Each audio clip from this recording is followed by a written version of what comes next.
uncomfortable. I mean, do I like, what if I did this? That looks kind of weird, doesn't it? Oh, Well, hey, Hey, how's Kyle. it going? Not bad, man. Not bad. Just one question. Yep. Why are we sitting on rocks? Like normally we do steps or a bench or something, and you said specifically we need to come right here, and then I didn't really hear what you said. If you notice, you're now having to look up at me. Oh, and this is the way we need to start doing it's all about our time. videos. Okay, Yes, got it. This is good. I like. Well, this. that's fine. This is fine. good. Yeah. So where we're at right now, we're at the corner of the Bell Tower Park, and we're a little nervous because they're all in the streets right here behind us. We have all this traffic, but in this corner in the 1770s sat a store. All right, and that store gave out supplies for people who came into town and kept going. All right. Well, one of those people who had been living here for quite a while, but who decided in 1775 to keep going, was a guy named Daniel Boone. Oh, I've heard of him. Daniel Boone was a man, yes, a big man. What a boon and a drewer, what a dream come a truer was he. Right?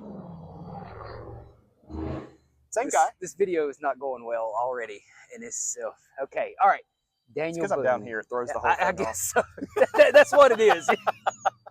So Daniel Boone, in 1775, he was participating in something called the Transylvania Company, which we'll explain a little bit more in a little bit. But we're sitting here because whenever he left out to go to Kentucky and never come back, he bought a bunch of stuff on credit from the guy who owned this store right here, left town, and never came back and paid any of it off. Well, what a common story, huh? Right? Yeah, right. All right, so Daniel Boone, that's the one that he went to Texas and then he fought at the Alamo, Jim Bowie, all that kind of stuff, right? No. No? Oh, okay. Okay. That's Davy Crockett. Oh, that's right. That's right. Okay. Okay. With Daniel Boone is, born, I believe, almost 100 years before, and he dies in 1820 while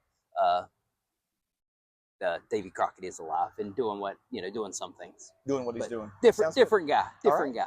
Yep. So we'll talk about Daniel Boone and what he did after he leaves this man who had a store right here. Well, no, actually, we're going to talk about what he did before he left this store, because we're doing this whole video backwards, which is interesting. Got it. Right? Yeah. Kind of avant-garde style this time. That's us. That's right. That's right. That's just what we do. If we break convention, that's normal for us. That's right.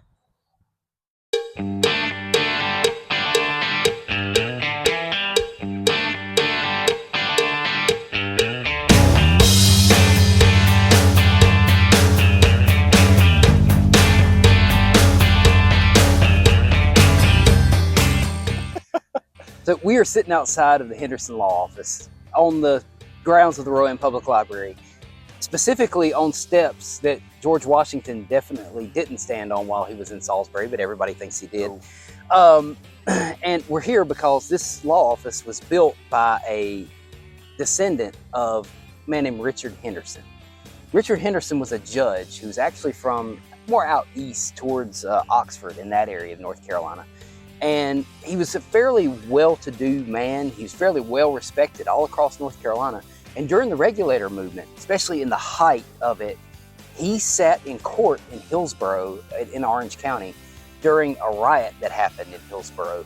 And he was left he jumped out the window when the riot happened to get away from the public. And to show what the regulators thought of his jurisprudence, they left him a fecal surprise in his chair whenever he came back into the courthouse later on. So, he was well respected by, I guess, the respectable, yes, and not so much by the common man. But he was a very rich guy.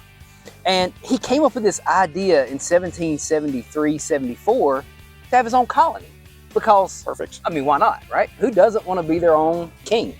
So he decided to buy essentially Kentucky from the Cherokee. And that was their property, right? Well, I mean, define property, especially define property for Native Americans, because that's where it gets really fun. Because you've got somehow the Iroquois claimed it, and why? Because they're way up there. Yeah. Then you have the Shawnee. I think there's another tribe that I'm forgetting, and then you have the Cherokee, and and also you have this place called Virginia that apparently claims over here, and parts of North Carolina claim it too, because some of this land would be in Tennessee. And so basically what he's trying to do is completely illegal and totally unethical, but he's pushing forward with it anyway, and he's having great success. As a matter of fact, in 1775, January 1775, he creates what's called the Transylvania Company, which means, I believe, over the mountains. Is it? I thought it was like vampire. Right? Oh, vampires. Well, Dracula, Transylvania. Yes, it means vampires. That's why they named it that, to create a new colony. Yes. Got it. Yes. Now we're clear. And one of his main helpers in this process was a guy named Daniel Boone. And Daniel Boone was instrumental in cutting the Wilderness Road through the Cumberland Gap from what's now Tennessee into Kentucky. At that time, though, technically that was North Carolina, but of course, it was across the proclamation line of 1763. And that would lead to some big problems with the Cherokee. All right, we're rolling, Aaron. We're rolling? Yeah. What are we doing? You're talking about the Transylvania Company, because really the only thing that I had to offer to that was a song about Daniel Boone and the fact that Transylvania was about Dracula. So we're going to let you take the brunt of it, okay? You brought up the song again. All right, I can do that.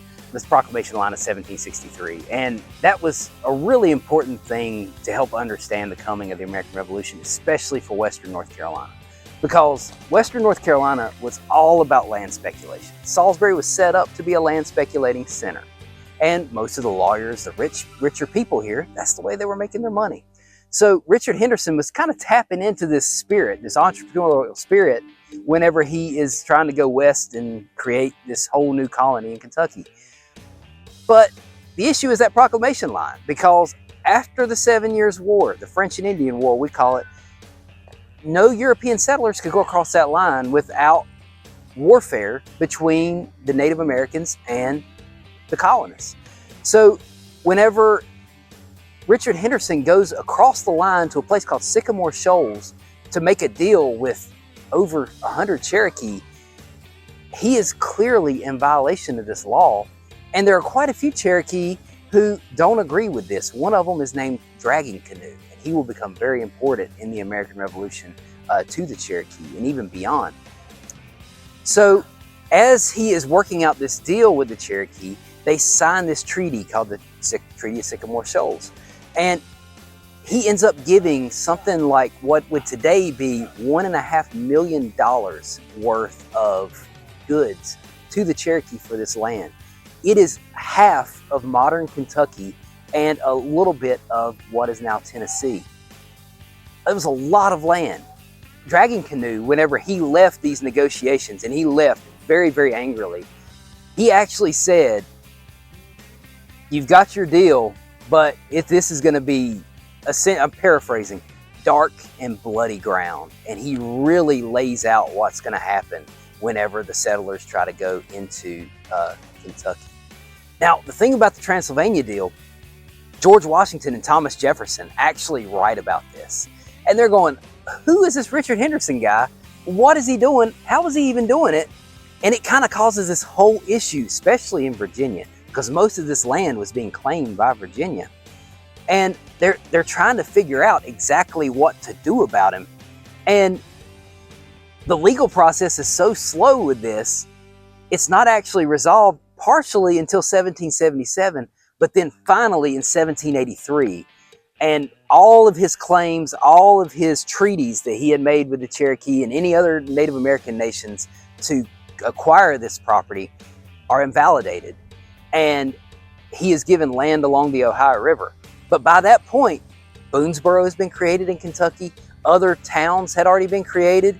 You had many fights in Kentucky over this land between Native Americans and European colonists.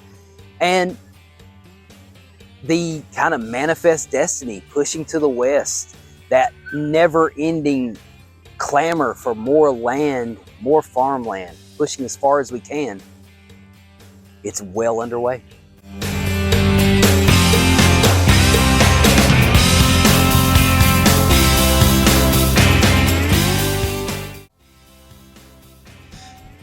Oh, we're only at the half hour.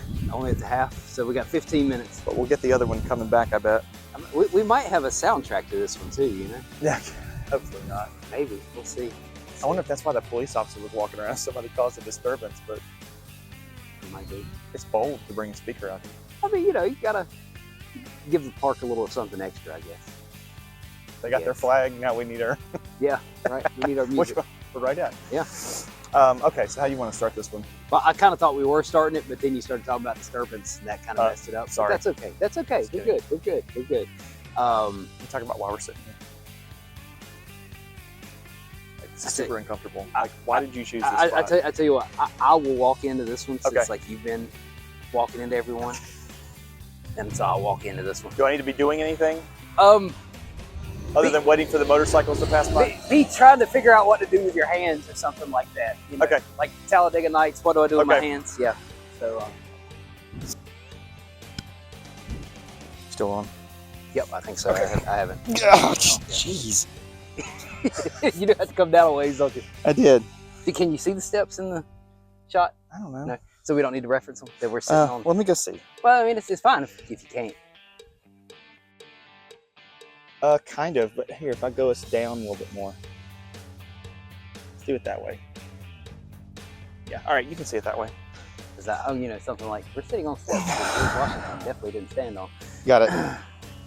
So we're gonna keep this whole power dynamic going? Yeah, why not? Okay. All right, fine. Whatever. It looks good to me anyway.